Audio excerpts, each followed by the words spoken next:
Salut à tous et bienvenue sur Direct Course, sur canalturf.com. Nous allons évoquer le programme de ce jeudi 14 avril avec un quintet plus qui aura pour cadre l'hippodrome de Fontainebleau. Il s'agira du prix du Pont des Flandres, une épreuve qui est traditionnellement organisée sur l'hippodrome de Longchamp, mais vous le savez, ce site est actuellement en travaux. Pour ce handicap, j'ai accordé ma préférence au protégé d'Éric Libaud, à savoir le 12 adjudant, un cheval qui est toujours à la recherche d'un premier quintet plus, mais il y compte 2 places au troisième en autant de prestations publiques, la dernière en date ayant été obtenue le mois dernier sur la PSF de Chantilly. Dans ce lot, c'est à mes yeux une première chance. On lui posera le numéro 6, Dagobert Duke, qui après avoir signé 2 succès dans les courses à réclamer, respectivement sur la PSF de Pau et en terrain lourd à Saint-Cloud, a confirmé au niveau supérieur en se classant deuxième d'un quintet à Chantilly, et depuis il s'est de nouveau imposé sur l'hippodrome de Chantilly. Une confirmation est ici attendue le 11, Dangadi, compagne d'entraînement de notre préféré. Cette pouliche de 4 ans est également entraînée par Éric Libaud.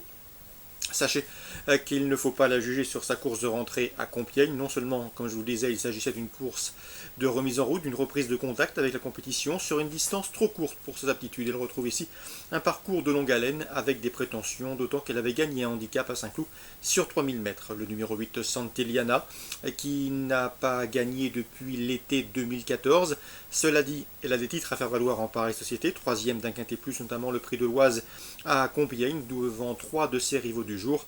De quoi lui valoir de logique supporter, le 9 Bamaxa. Le cheval compte 3 échecs en autant de tentatives dans les quintets, pourtant je le pense ici capable de venir brouiller les cartes. Un cheval qui a bien fini à Saint-Cloud dans un quintet plus. Ce jour-là, il a été gêné au moment du démarrage.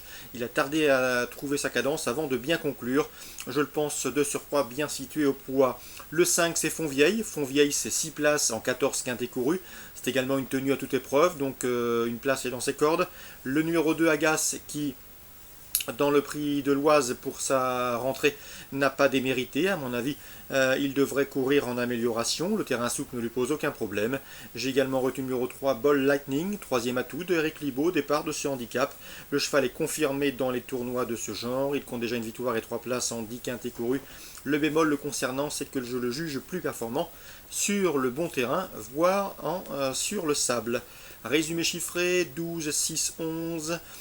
devant le 8, le 9, le 5, le 2 et le 3, Fontainebleau toujours. Dans la quatrième, j'aime beaucoup le 404 Kozabad, un cheval qui reste sur une série de bons résultats. C'est vrai qu'il effectue une rentrée, mais Jean-Michel Lefebvre lui a de nouveau trouvé un bel engagement. À lui d'en profiter. Le 404 Kozabad.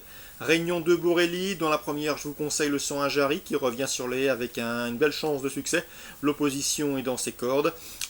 Et le 103 Noir et Rose qui compte une course sur les haies de Marseille-Borelli pour une victoire. Mieux vaut donc s'en méfier. 101-103. La troisième, on fera attention et on fera confiance au 301 Sajid, un cheval qui a couru l'Easter Race en fin d'année dernière à Deauville et à Toulouse. Il s'est classé deuxième pour sa rentrée sur la PSF de Chantilly. L'opposition est dans ses cordes, lui aussi devrait pouvoir en tirer profit. 101, 301.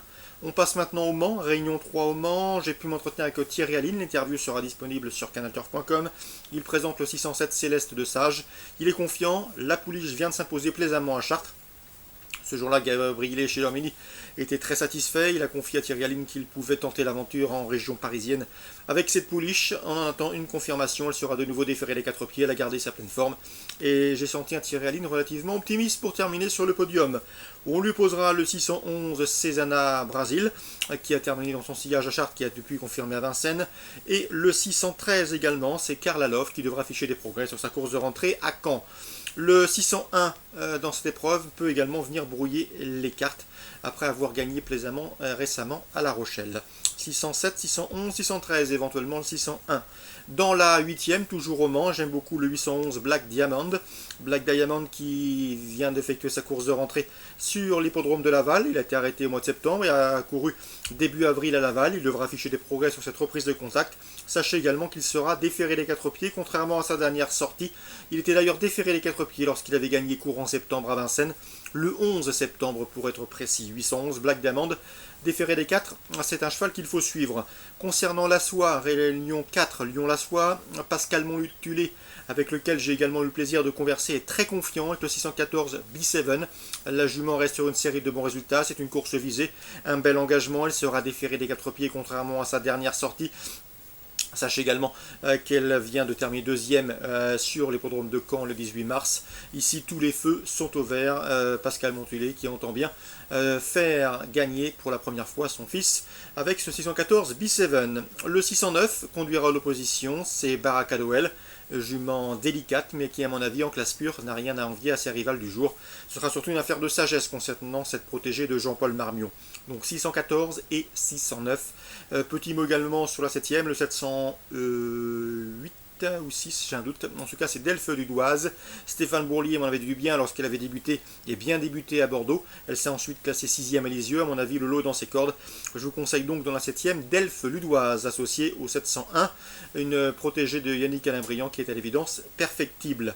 Donc voilà pour les infos de ce jeudi 14 avril. Très bon jeu à tous, bonne journée, rendez-vous demain.